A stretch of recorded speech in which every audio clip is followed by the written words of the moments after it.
Hello everyone, welcome to ER study zone. நம்ம அடுத்து இலக்கணம் டாப்பிக்கில் ஒரு ரொம்ப இம்பார்ட்டண்டான டாபிக் பார்க்க போகிறோம். என்னதுன்னா அகப்பொருள் இலக்கணம். சரியா? எக்ஸாம் பாயிண்ட் ஆஃப் வியூ அந்த டாபிக் ரொம்ப ரொம்ப ரொம்ப ரொம்ப ரொம்ப இம்பார்ட்டன்ட். ஏன்னா இதில் ரிப்பீட்டடாக கொஷின்ஸும் வருது. அதை எனக்கு இதுலேருந்து அதிக கொஷின்ஸும் கேட்கலாம் அப்படிங்கிற மாதிரி இதோட கண்டென்ட்ஸ்லாம் அதிகமாக ப்ரெசென்ட் ஆகிருக்கு. ஒவ்வொரு வாட்டி ஒவ்வொரு எக்ஸாமுக்கு யூனிக்காக வேறு வேறு இதில் கொஷின் கேட்கலாம் அப்படிங்கிற மாதிரி கண்டென்ட்ஸ் இதில் ப்ரெசென்ட் ஆகிருக்கு. ஸோ நம்ம அதை பற்றி என்னென்னு சொல்லி பார்க்கலாம். ஓகேவா? இதில் இப்போ 2 பேர் பேசுகிற மாதிரி, தமிழ் ஆசிரியரும் மாணவிகளும் பேசுகிற மாதிரி கொடுத்துருப்பாங்க. நம்ம ஆனால் அது டைரெக்டாக நம்ம அதெல்லாம் பார்க்க வேண்டாம். நம்ம கண்டென்ட் இதில் என்னென்ன இருக்கோ அதை மட்டும் நம்ம பார்த்துக்கணும்.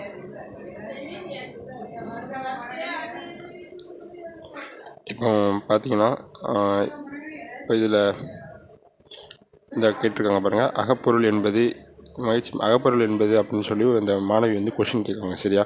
அதுக்கு அந்த டீச்சர் என்ன சொல்கிறாங்கன்னு பார்ப்போம். அன்புடைய தலைவன் தலைவி இடையிலான உறவு நிலையை கூறுவது தான் அகத்திணை. சரியா? அதாவது அகத்திணைகளை பற்றி, அதாவது அன்புடைய தலைவன் தலைவியும் 2 பேர் இருக்காங்கன்னு வச்சுக்கோங்களேன். அவங்களுக்கு இடையான உறவு நிலைகள், அவங்களுக்கு இடையான காதல், திரும்ப நட்பு, உறவு, இதை பற்றி சொல்கிறது தான் என்னதுன்னா அந்த அகத்திணை அப்படின்னு அர்த்தம். சரியா? அதில் வர்ற பொருட்கள் பேர், அந்த அகத்திணையை சார்ந்து வர்ற பொருட்களுக்கு பேர் தான் அகப்பொருள்னு சொல்லுவாங்க. இப்போ அகத்திணை வகைகள் எத்தனைன்னு கேட்காங்க. அதுக்கு அந்த டீச்சர் சொல்கிறாங்க, குறிஞ்சி, முல்லை, மருதம், நெய்தல், பாலை, கைகிளை, பெருந்திணை ஆகிய 7 என்னென்னா அகத்திணைகள் ஆகும். சரியா? இவற்றில் முதல் 5 என்னதுன்னா அன்பின் 5 இணைகள். சரியா? அன்பின் 5 இணைகள்னு கேட்டால் குறிஞ்சி, முல்லை, மருதம், நெய்தல், பாலைன்னு 5 சொல்லணும். பொதுவாக அகத்திணைகள் எத்தனை கேட்டாங்கன்னா 7. சரியா? எக்ஸ்ட்ரா கைகிளையும் பெருந்திணையும் ஆட் ஆகும். ஓகேவா? திரும்ப நெக்ஸ்ட்டு என்னென்னா முதற்பொருள் கருப்பொருள் அப்படின்னா என்னென்னு சொல்லி பார்ப்போம். ஓகேவா? முதற்பொருள், கருப்பொருள், உரிப்பொருள் அப்படின்னா என்னென்னு பார்க்கணும். சரியா? அது எல்லாமே 5 இணைகளுக்கு உரியது. சரியா? முதற்பொருள், கருப்பொருள், உரிப்பொருள் இதெல்லாமே 5 இணைக்கு உள்ளது. இப்போ முதற்பொருள்னால் என்னென்னு பார்ப்போம். சரியா? இப்போ முதற்பொருள்னால் நிலமும் பொழுதும் முதற்பொருள் எனப்படும். சரியா? ஒரு இந்த 7 பார்த்தோம்லோ, அதாவது அகத்திணைகள், அதில் 7க்குள்ளான நிலமும் பொழுதும் தான் என்னென்னா முதற்பொருள் எனப்படும் அப்படின்னு சொல்லுதாங்க. சரியா? நம்ம நிலம்னா என்னென்னு சொல்லி பார்த்தோம்னா, நிலம்னா அவங்க வயல் தானே அப்படின்னு கேட்குறாங்க. நிலம்னா வயல் கிடையாது. நிலம் எப்படின்னா 5 வகைப்படும் அப்படின்னு டீச்சர் சொல்கிறாங்க. என்னென்னா நிலம் 5 வகைப்படும் அப்படின்னு சொல்கிறாங்க. நிலம் 5 வகைப்படும்னா என்னென்னா குறிஞ்சி, முல்லை, மருதம், நெய்தல், பாலை. சரியா? இந்த 5 தான் ஐவகை நிலங்கள். சரியா? குறிஞ்சினா மலையும் மலை சார்ந்த இடமும், முல்லைனா காடும் காடு சார்ந்த இடமும், மருதம்னா வயலும் வயல் சார்ந்த இடமும், நெய்தல்னா கடலும் கடல் சார்ந்த இடமும், பாலைனா சுரம் சார்ந்த இடமும் அப்படிங்கிறது தான் சொல்லுவேன். இதெல்லாம் ஆக்சுவலாக எல்லாருக்கும் தெரிஞ்சது தான். சரி, அதனால தான் நான் இவ்வளோ ஸ்பீடாக போகிறேன். அதனால் நம்ம டக்குன்னு புதுசாக பார்க்குறவங்களும் சரி, ஆல்ரெடி ரிவிஷன் பண்ணுறவங்களுக்கும் சரி, கொஞ்சம் கண்டென்ட்டை கம்மியாக சிம்பிளாக ஒரு 20 நிமிஷத்துக்குள்ளே கொடுக்கணும்னு நினைக்கிறோம். அப்போ தான் நீங்களும் பார்த்துட்டு அடுத்து போயிடலாம். இது அவ்வளோ தூரம் ரொம்ப டைம் ஒதுக்கணுங்கிறதுக்குலாம் இல்லை. எல்லோரும் ஒரு வாட்டி படித்து மனப்பாடம், தேவையான கண்டென்ட்டை மட்டும் மனப்பாடம் பண்ணி வச்சிட்டாலே போதும். இதில் இந்த பாக்ஸ் ரொம்ப இம்பார்ட்டன்ட். இன்னும் இதில் ஒரு மொத்தம் 4 கண்டென்ட் இருக்கும். அது மட்டும் படித்தாலே போதும் ஓரளவு. முடிச்சா இப்போ பொழுது, அதுக்கடுத்து பொழுதை பற்றி கேட்குறாங்க. சரியா? பொழுது எப்படின்னா பெரும்பொழுது, சிறுபொழுது என இருவகைப்படும். சரியா? பொழுதை பற்றி சொல்லணும்னா பொழுது பெரும்பொழுது, சிறுபொழுது என இருவகைப்படும். இப்போ அதை பற்றி என்னென்னு சொல்லி பார்ப்போம். சரியா? இப்போ ஒரு ஆண்டில் 6 கூறுகளை பெரும்பொழுதும் என்று நம் முன்னோர் பிரித்துள்ளோம். சரியா? ஒரு ஆண்டில் 6 கூறுகள் இருக்குது. அது பெரும்பொழுது என்று நம் முன்னோர்கள் பிரிச்சிருக்காங்க. சரியா? நம் முன்னோர்கள் ஒரு ஆண்டில் 6 கூறுகளை கொண்டதுன்னா அது பெரும்பொழுது. அடுத்து சிறுபொழுதுக்கு, சிறுபொழுதுக்கு அடுத்த எக்ஸாம் கொடுத்துருக்கோம். இப்போ பெரும்பொழுது என்னது, அந்த ஒரு ஆண்டில் 6 கூறுகள்னால் என்னென்னு சொல்லி பார்ப்போம்னா, 6 கூறுகள்னால் 6 காலங்கள்னு சொல்லுவோம். நம்ம சொல்லுவோம் குளிர்காலம், மழைக்காலம், பனிக்காலம், வெயில் காலம்னு சொல்லுவோம்ல, அதை தான் சொல்லியிருக்காங்க. சரியா? இப்போ இதில் கார்காலம்னா அதோட பீரியட் எப்படின்னா ஆவணி, புரட்டாசி. சரியா? கார்காலம்னா அதோட பீரியட் என்னன்னா ஆவணி, புரட்டாசி. குளிர்காலம்னா ஐப்பசி, கார்த்திகை. சரியா? குளிர்காலம்னா ஐப்பசி, கார்த்திகை. முன்பனி காலம்னா மார்கழி, தை. பின்பனி காலம்னா மாசி, பங்குனி. திரும்ப இளவேநீர் காலம்னா சித்திரை, வைகாசி. முதுவேநீர் காலம்னா ஆனி, ஆடி. சரியா? இதை நீங்கள் அப்படியே மனப்பாடம் பண்ணிங்கன்னா, இந்த மனப்பாடம் பண்ணதை தாண்டி நீங்கள் ஒரு கண்டென்ட்டாக ஞாபகம் வச்சுக்கோங்க. சரியா? இப்போ இதில் நீங்கள் மனப்பாடம் பண்ணுறவங்களா இருந்தாங்கன்னா இங்கே காலத்தில் ஆரம்பித்து ஆவணி, புரட்டாசிலேருந்து ஆரம்பிக்கும். அப்படியே எல்லா வருஷங்களும் ஆடி வரைக்கும் முடியும் அப்படின்னு வச்சுக்கோங்க. இல்லை கான்செப்ட் வைஸ் அப்படின்னு பார்த்தீங்கன்னா நீங்கள் பீரியட் ஞாபகம் வச்சுக்கோங்க. சரியா? இப்போ கார்காலம்னா மழைக்காலம். மழைக்காலம் இப்போ மாறி போச்சு. இப்போ ஐப்பசி, கார்த்திகையில் தான் மழை பெய்யுது. ஆனால் முன்னெல்லாம் எப்படின்னா ஆவணி, புரட்டாசி பீரியடில் தான் நம்மளுக்கு மழைக்காலம் அப்படின்னு நம்ம தமிழ் முன்னோர்கள் பேசிட்டு இருக்காங்க. சரியா? திரும்ப குளிர்காலம் ஐப்பசி, கார்த்திகைன்னு சொல்லுவாங்க. இப்போ குளிர்காலம் மார்கழி, தையில் ஏற்படுது. ஆனால் அப்போ அவங்க ஐப்பசி, கார்த்திகைன்னு படிச்சிருக்காங்க. முன்பனி காலம்னா மார்கழி, தை. சரி, இது பனிக்காலம். திரும்ப பின்பனி காலம்னா மாசி பங்குனி, இதை வந்து அப்படி பிடிச்சிருக்காங்க. இப்போ வந்து மாசி பங்குனியில் வந்து நம்மளுக்கு வெயில் காலம் அடிக்கி, ஆனால் அவங்க வந்து அப்போவுமே மாசி பங்குனிக்கு வந்து பின்பனி காலம் பிடிச்சிருக்காங்க. திரும்ப இளவேனில் காலம்னா சித்திரை வைகாசி, திரும்ப முதுவேனில் காலம்னா ஆனி ஆடி அப்படின்னு சொல்லி வந்து அவங்க பிடிச்சிருக்காங்க. ஓகேவா? இது மட்டும் நல்லா ஞாபகம் வச்சுக்கோங்க. கார்காலம் ஆவணி புரட்டாசினா கார்காலத்துக்கு மழை காலத்துக்கு அடுத்து குளிர்காலம் ஆகும், குளிர்காலத்துக்கு அடுத்து முன்பனி, அதுக்கடுத்து பின்பனி, அதுக்கடுத்து இளவேனில், அதுக்கடுத்து முதுவேனில். அவ்வளோதான். திரும்ப அதுக்கடுத்து வந்து என்னது சிறுபொழுதுகள்னால் என்னென்னு சொல்லி பார்ப்போம். ஓகேவா? சிறுபொழுதுகள்னால் என்னென்னு கேட்காங்க. ஒரு நாளில், அதாவது ஒரு நாளில் 7 கூறுகளை வந்து ஒரு நாளில் 6 கூறுகளை வந்து கொண்டது தான் வந்து என்னதுன்னா சிறுபொழுதுன்னு சொல்லுவாங்க. சரி, சிறுபொழுதுனா ஒரு நாளில் 6 கூறுகள் அப்படின்னு அர்த்தம். ஓகேவா? ஒரு நாளில் 6 கூறுகள்னா டைம் பீரியடு சொல்லுவாங்க. நம்ம சொல்லுவோம்ல, காலை, நண்பகல், ஏற்பாடு, திரும்ப வைகறை, மாலை, திரும்ப யாமம் அப்படின்னு சொல்லுவோம்ல, அதை வந்து என்னென்னு சொல்லி பார்ப்போம். சரி, இப்போ காலைன்னா வச்சுக்கோங்களேன், காலைல வந்து 6 மணி முதல் இரவு 10 மணி வரை. சரி, காலைனா காலைல 6 மணி முதல் இரவு 10 மணி வரை. நண்பகல்னா காலை 10 மணிலேருந்து பகல் 2 மணி வரை. சரியா? நண்பகல்னா காலைல 10 மணிலேருந்து மதியம் 2 மணி வரைக்கும். சரியா? திரும்ப ஏற்பாடுனா பிற்பகல் 2 மணிலேருந்து சாயந்தரம் 6 மணி வரைக்கும். சரியா? இதை வந்து காலையில் என்ன வச்சுக்கோங்க, 6 மணி ஸ்டார்ட் ஆகும். காலைனா 6 to 10. திரும்ப நண்பகல்னா 10 to 2. திரும்ப ஏற்பாடுனா 2 to 6. சரியா? திரும்ப அடுத்து வந்து மாலைனா 6 to 10. சரியா? மாலைனா என்னது 6 to 10. திரும்ப யாமம்னா 10 to 2. சரியா? யாமம்னா என்னது 10 to 2. திரும்ப வைகறைனா 2 to 6. சரியா? அந்த விடுற டைம்லேருந்து இங்கே அடுத்த இது பீரியட் வந்து ஸ்டார்ட் ஆகும். சரியா? இப்போ மாலைனா சாயந்தரம் வந்து 6 to 10, யாமம்னா 10 to 2, வைகறைனா 2 to 6. இது வந்து ஏற்பாடுனா என்னன்னு சொல்லி அவங்க வந்து ஒரு கொஸ்டின் கேட்காங்க. ஏற்பாடுனா எல் என்றால் ஞாயிறு, பாடு என்றால் மதியம் நேரம், எல் கூட்டல் பாடு, எல்பாடு அப்படின்னு வந்து பிரிவு. சரியா? இப்போ எல்பாடுன்னா எதுக்கு அப்படி கேட்குறாங்கன்னா, ஏற்பாடு வந்து டைம் என்ன 2 to 6. சரியா? இப்போ 2 மணிலேருந்து, அதாவது இப்போ 6 மணிக்கு தானே சூரியன் எல்லாத்தையும் மறைவு, ஞாயிறுனா சூரியன் அர்த்தம், சூரியன் மறைகிறது அந்த பீரியடை வந்து குறிக்கிறது தான் வந்து என்னென்னா ஏற்பாடுன்னு அர்த்தம். சரியா? திரும்ப மாலை வந்து 6 to 10, 6 மணிக்கு எடுத்து வந்து இருட்ட ஆரம்பிச்சிடும். ஸோ அது வந்து நைட்டில் கணக்கு பண்ணியிருந்தாங்க. ஓகேவா?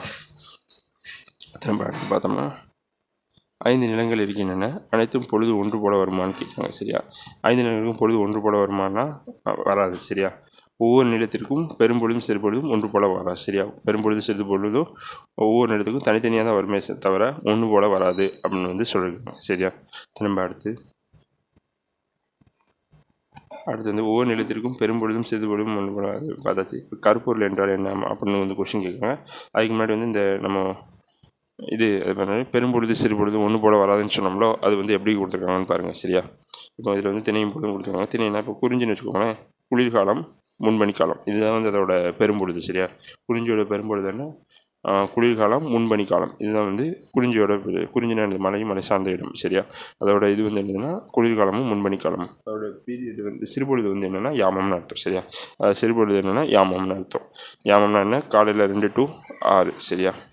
திரும்ப முல்லைனா கார்காலம், கார்காலம்னா என்னது மாலை. சரியா? மாலைனா என்ன 6 to 10. சரியா? மாலைனா 6 to 10. முல்லைக்கு வந்து பெரும்பொழுது கார்காலம். சரியா? குறிஞ்சிக்கு வந்து குளிர்காலம், முன்பனிக்காலம், முல்லைக்கு வந்து கார்காலம். மருதத்துக்கு வந்து என்னென்னா 6 பெரும்பொழுதுகள், 6 பெரும்பொழுதுகளுமே மருதத்துக்கு வரும். இதுக்கு வந்து என்னென்னா சிறுபொழுது என்னென்னா வைகறை. சரியா? இதுக்கு வந்து மருதத்துக்கு சிறுபொழுது வந்து என்னென்னா வைகறை. திரும்ப நெய்தல்னா 6 பெரும்பொழுதுகள். சரியா? நெய்தலுக்கும் 6 பெரும்பொழுதுகள் வரும். அது வந்து என்னென்னா ஏற்பாடு, அதோட சிறுபொழுது வந்து என்னென்னா ஏற்பாடு. நம்ம பாலைனா இளவேனில், முதுவேனில், பின்பனி. சரியா? பாலைனா இளவேனில், முதுவேனில், பின்பனி, இந்த 3மே வரும். இதோட பீரியட் வந்து என்னென்னா நண்பகல்னு வரும். ஓகேவா? இப்பீரியட்னா இந்த சிறுபொழுது. திரும்ப இது வந்து என்னென்னா, இப்போ அவங்க மேலே கேட்டிருந்தாங்களா, கருப்பொருள் என்ற என்னென்னா ஒரு நிலத்தின் தெய்வம், மக்கள், தொழில், விலங்கு இவையெல்லாம் கற்பொருட்களாகும். சரியா? இந்த ஒரு நிலத்துக்குரிய தெய்வம், மக்கள், தொழில், விலங்கு இவை எல்லாமே தான் வந்து என்னதுன்னா கற்பொருட்கள் அப்படின்னு வந்து சொல்லுவாங்க. சரியா? இப்போ குறிஞ்சி நிலம் இருக்குது, இதெல்லாம் இப்போ குறிஞ்சி நிலத்தை வச்சு ஒரு எக்ஸாம்பிள் கொடுத்துருக்காங்க.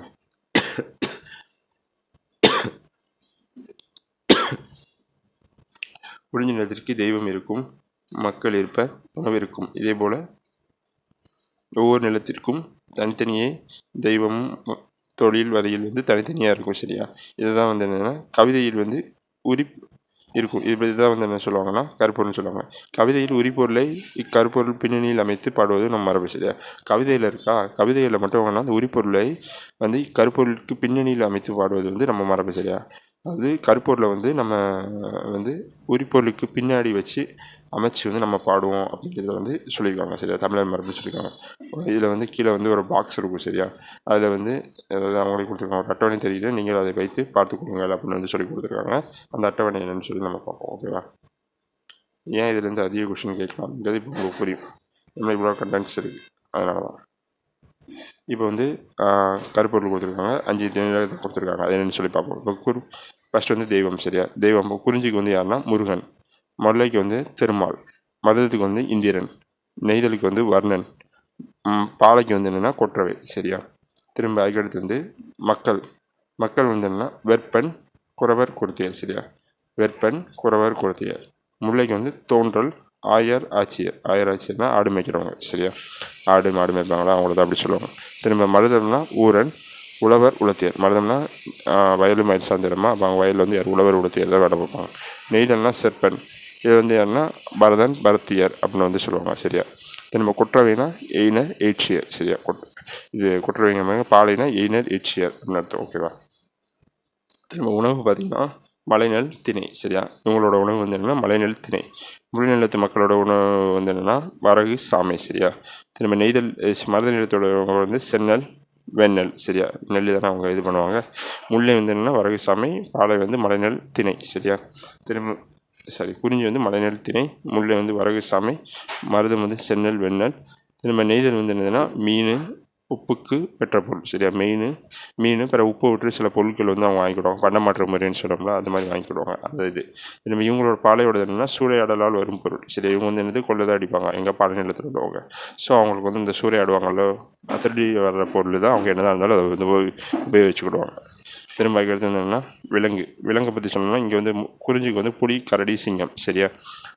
முல்லைக்கு வந்து முயல், மான், புலி சரியா. முயல், மான், புலி வந்து 2 திக்கும் போகுது சரியா. திரும்ப வந்து இங்கே வந்து எருமை, நீர்நாய் மருதத்துக்கு.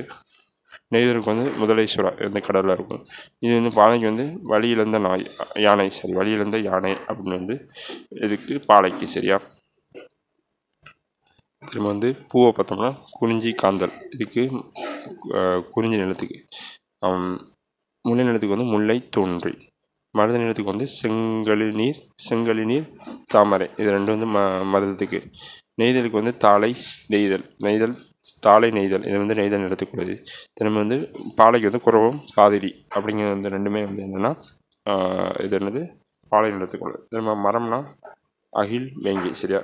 இது குறிஞ்சி நிலத்துக்கு வந்து அகில், வேங்கை. முல்லை நிலத்துக்கு வந்து கொன்றை, காயா. மருத நிலத்துக்கு வந்து காஞ்சி, மருதம். நெய்தல் நிலத்துக்கு வந்து புன்னை, ஞானல். திரும்ப பாலை நிலத்துக்கு வந்து இலுப்பை, பாலை சரியா. திரும்ப இருக்கிறது வந்து பறவை என்னன்னு பார்ப்போம். பறவை வந்து இதுக்கு வந்து குறிஞ்சிக்கு வந்து கிளி, மயில். முல்லைக்கு வந்து காட்டுக்கோழி, மயில் சரி. இங்கேயும் மயில் 2 திக்கம் வருது சரியா. திரும்ப வந்து மருதத்துக்கு வந்து நாரை, நீர்க்கோழி, அன்னம் சரியா. திரும்ப நெய்தலுக்கு வந்து கடற்காகம். திரும்ப பாலைக்கு வந்து புறா, பருந்து சரியா. திரும்ப அதுக்கடுத்து ஊர் வந்து என்னென்னா சிறுகுடின்னு சொல்லுவாங்க இங்கே குறிஞ்சிக்கு. முல்லைக்கு வந்து பாடி, சேரிம்பாங்க. திரும்ப மருதுக்கு வந்து பேரூர், சிற்றூர், பேரூர், மூதூர்பாங்க. திரும்ப நெய்தலுக்கு வந்து பட்டினம், பாக்கம்பாங்க. பாலைக்கு வந்து குறும்பு அப்படின்னு வந்து சொல்லுவாங்க சரியா. திரும்ப நீர் பார்த்தோம்னா அருவி, சுனை நீர் சரியா. மலையில் இருந்தாலும் அருவி கொட்டும், அருவி, சுனை நீர். இது வந்து முல்லைக்கு வந்து காட்டாறு. முல்லைனாலே காடும் காடு சார்ந்த இடம். ஸோ அங்கே வந்து காற்றாறு தான் வரும் சரியா. திரும்ப வந்து நெய்தலுக்கு வந்து மருதத்துக்கு வந்து மலைக்கிணறு, பொய்கை சரியா. மலைக்கிணறு, பொய்கைனா கிணத்துலேருந்து தான் அவங்க தண்ணி எடுப்பாங்க. பொய்கைனா ஆரக்குறிக்கி. திரும்ப வந்து இதில் நெய்தலுக்கு வந்து மணக்கிணறு, உவர்களி அப்படிங்கிறது சொல்லுவாங்க சரியா. நெய்தலுக்கு வந்து மணக்கிணறு, உவர்களி. இது வந்து மணக்கிணறு இங்கே மருதத்துக்கு. இதுக்கு வந்து மணற்கிணறு சரியா, உவர்களி. திரும்ப இது வந்து வற்றிய சுனை கிணறு அப்படின்னு சொல்லுவாங்க பாலைக்கு சரியா. திரும்ப வந்து பறை வந்து என்னென்னா இவங்களுக்கு வந்து தொண்டகம்னு சொல்லுவாங்க குறிஞ்சிக்கு. இவங்களுக்கு வந்து ஏற்கோட்பறைன்னு சொல்கிறாங்க. இவங்களுக்கு வந்து நெய்தலுக்கு மருதத்துக்கு வந்து மணமுலா, நெல்லரிக்கிணை. மருதத்துக்கு வந்து மணமுலா, நெல்லரிக்கிணை. இது வந்து என்னென்னா நெய்தலுக்கு வந்து மீன் கோட்பறை. இதுக்கு வந்து துடி சரியா. பாலைக்கு வந்து துடி. யாழ் வந்து பார்த்திங்கன்னா குறிஞ்சி யாழ். இதுக்கு வந்து முல்லையாழ், மருதையாழ். இது மட்டும் என்னது நெய்தலுக்கு மட்டும் விளரியாழ். இதை மட்டும் நல்லா பார்த்துக்கோங்க. இதுக்கு வந்து பாலையாழ் சரியா. திரும்ப பண் வந்து என்னென்னா குறிஞ்சிப்பண், முல்லைப்பண், மருதப்பண், இதையும் பார்த்துக்கோங்க. செவ்வழிப்பண் சரியா, செவ்வழிப்பண். இதுக்கு வந்து பஞ்சுரப்பண் சரியா, இதுக்கு பாலைக்கு வந்து பஞ்சுரப்பண். இது ரெண்டு வந்து இந்த 3 வந்து கொஞ்சம் டிஃப்ரெண்ட்டாக இருக்குது, அதை மட்டும் பார்த்துக்கோங்க. இப்போ தொழில் வந்து என்னென்னா முல்லை நிலத்தில் குறிஞ்சி நிலத்தில் வந்து தேன் எடுத்தல் கிழங்கு அகழ்தல் சரியா, தேன் எடுத்தல் கிழங்கு அகழ்தல்.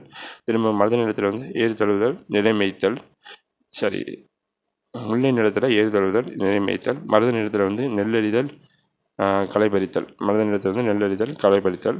திரும்ப நெய்த நிலத்தில் வந்து மீன் பிடித்தல் உப்பு விளைத்தல். திரும்ப பாலை நிலத்தில் வந்து வழிப்பறி நிறை கவர்தல் சரியா. நிறை கவர்தல்னால் வர்ற பொருளை வந்து கவர்ந்துட்டு போகிறது, அவ்வளோதான் சரியா. நிறை கவர்தல்னால் வர்ற பொருளை கவர்ந்ததில் அந்த ஆடு மாடுகளை போய் கவர்ந்துட்டு வரோம்ல, அது வந்து நம்ம அடுத்து புறப்பொருள் இலக்கணத்தில் பார்ப்போம் நிறை கவர்தல்னால் என்னென்னு சொல்லி சரியா.